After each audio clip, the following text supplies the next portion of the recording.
Hey guys, it's Monday, November 6. Ayan, so nakalatag na yung mga steel bars. Ayan. So doon sa gilid, meron na.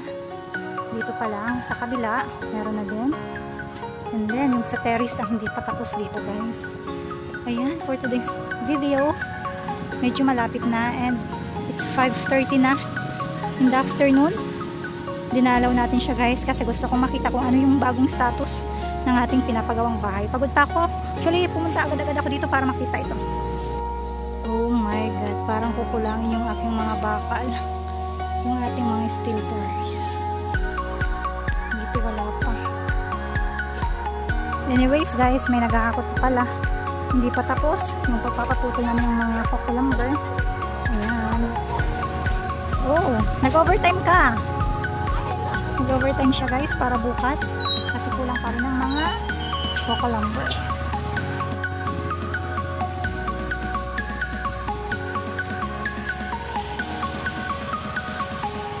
Hey guys, it's Tuesday, November 7. So ayan na, ganito na siya guys dito sa taas. Ayan. Ayan. Kunti na lang. Mapupuna na ng steel bar. So dito wala pa. Sa part na to, for sure, bukas, matatapos na yung paglalagay ng mga steel bar. Ayan. So dito na lang yung kulang. Ayan. Kunti na lang talaga siya guys. Matatapos na din. So, kung mapapansin nyo guys, ayan. Ganyan yung cup ng bawat steel bar. So, ganito yung effort ko pag bumababa guys. Ayan. Ayan.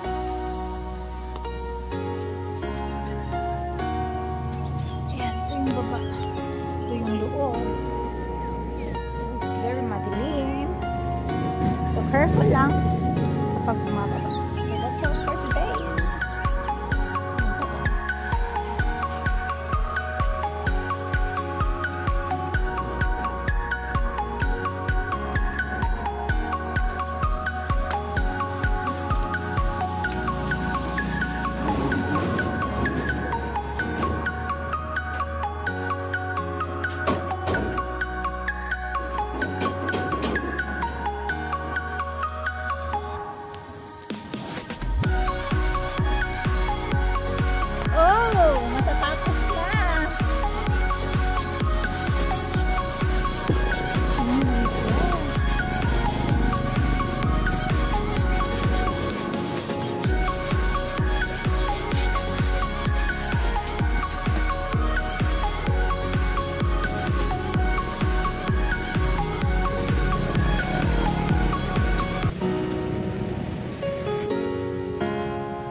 tayo nakapunta kahapon. So, ito yung bagong achievement ngayong Friday morning.